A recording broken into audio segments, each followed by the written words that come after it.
Hello, everyone. You are looking at the 36 Chambers of Crypto Taxes. My name is Jamaal Solomon, aka Crypto J. I am not here to sell you a dream. I am here to save you from the IRS. I am here to save your crypto assets. I am here to make sure that you can continue being a crypto millionaire because the IRS is coming. The IRS is coming. You don't have to take my word for it. You could Google it. You could research it. You could ask your politicians. It's a hot topic. The IRS is losing money. The IRS is losing money, and they need to make examples of people, and it's coming soon. All right, guys. So, hey, listen, the series, Best Protect Your Crypto Assets, using the IRS taxpayer Bill of Rights to help you survive a crypto tax audit. Now, listen, there's about 10 of these beautiful Bill of Rights. And just to give a little summary, it was adopted in 2014 and it basically applies to all the dealings with the IRS. Don't go to your state talking about the IRS Bill of Rights because they won't care about it. However, if you talk to the IRS and you have their issues, they will care about it. However, I strongly believe that every state tax department probably has something similar. You just got to go seek it out. But for now, we're just going to do with the IRS because I don't want to blow your mind on how crazy and big taxes are. So we're going to do it baby steps, video by video. So, but at the end of the day, believe that we all have rights as taxpayers within the IRS. It doesn't matter if you are so-called poor or you a zillionaire. We all got the same rights. It's all about whether or not you know about it, how do you protect your rights, how do you communicate your rights. That all plays a factor. And by you just viewing these videos, you're already ahead of the game because most taxpayers probably don't know that this IRS taxpayer bill of rights even exists. So if you get this wonderful letter from the IRS talking about your crypto sales that you sell, you're ahead of the game. You say, "Ooh, okay, I know I got rights. They better protect those rights because I know my rights." And as we go with all videos, I am not going to go over all 10 in one video. But if you subscribe, you probably will notice.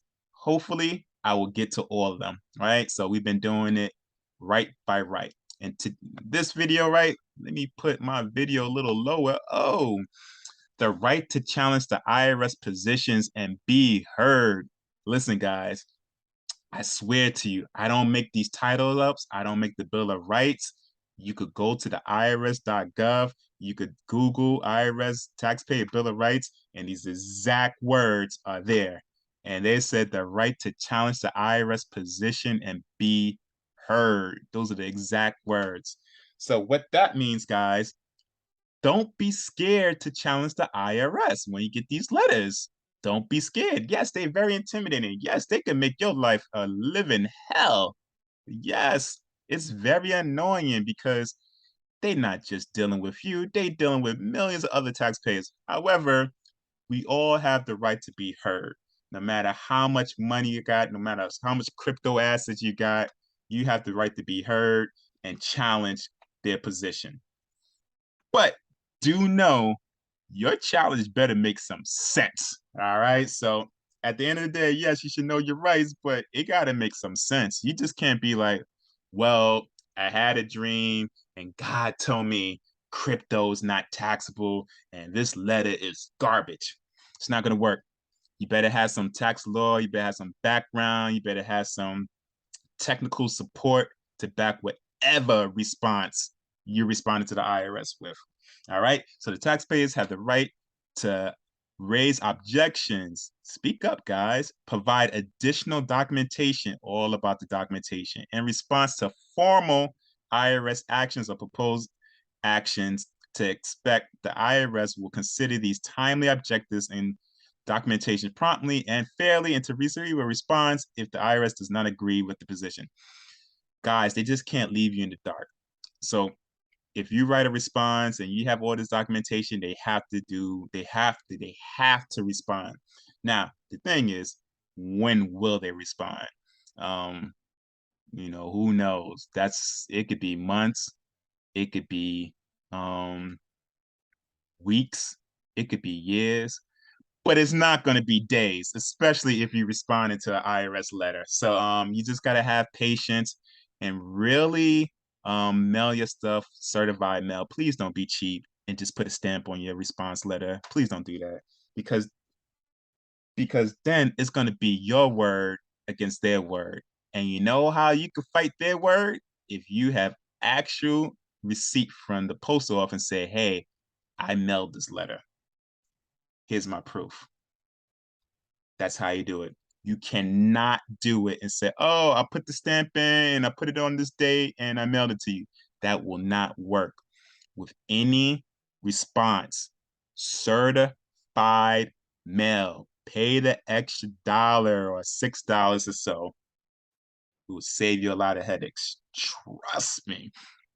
If you submit documentation or raise objections during the examination, fancy word for audit, and the IRS does not agree with your position, it will issue a statutory notice of deficiency explaining why it is increasing your taxes. This letter is going to look ugly. I'm not going to lie to y'all.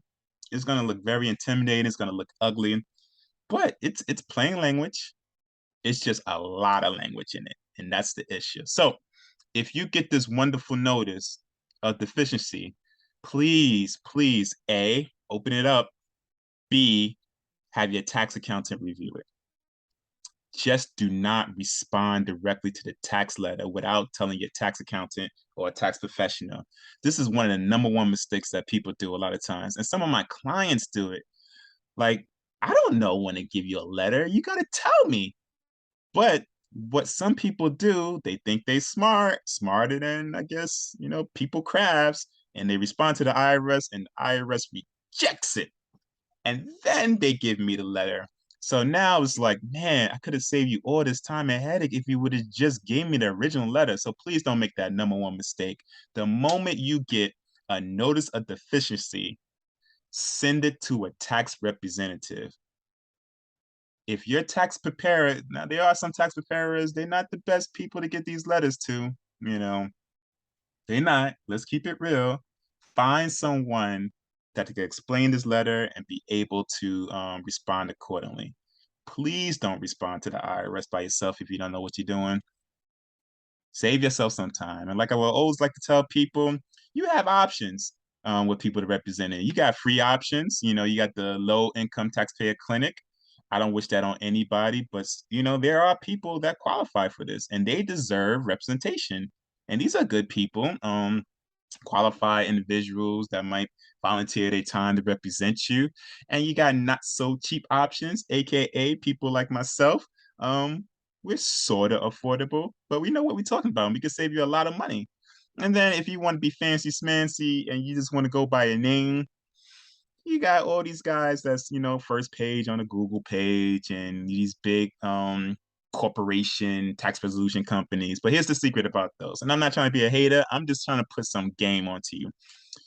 You ever wonder how they got so big and how they could represent people from all over the country?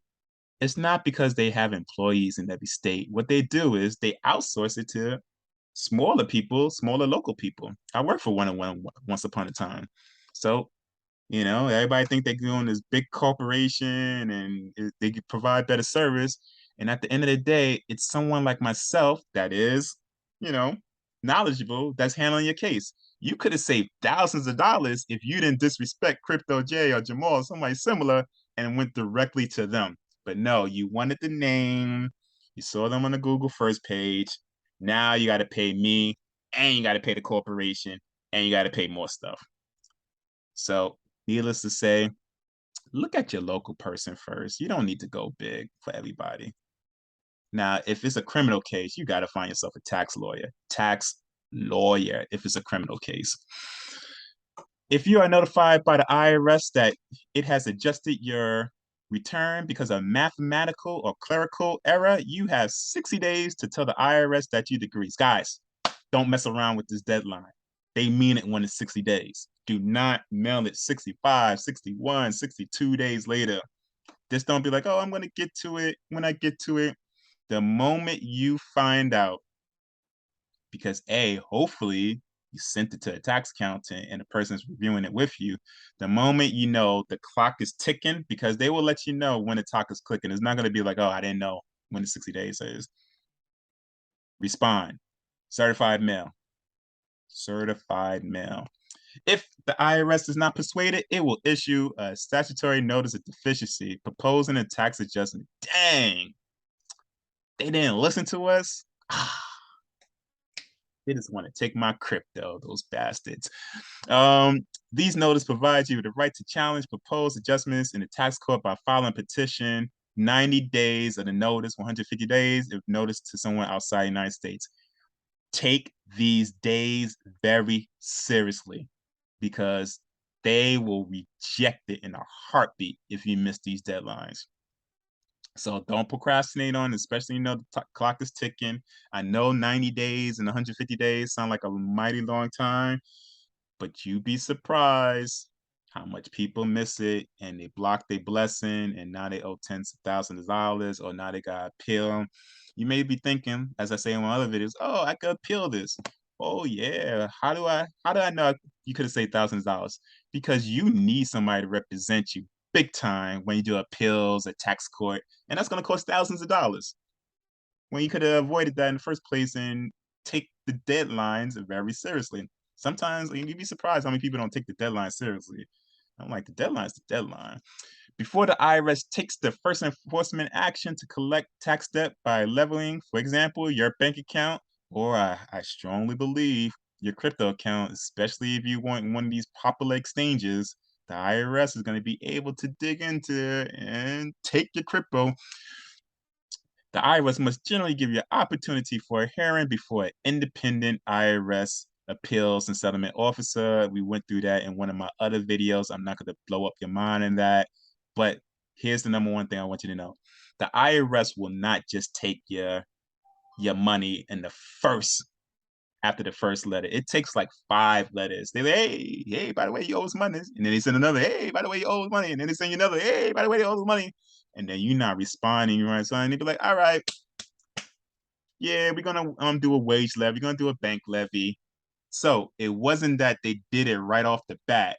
It was that you didn't respond to like 4 or 5 letters. You gotta respond to those letters.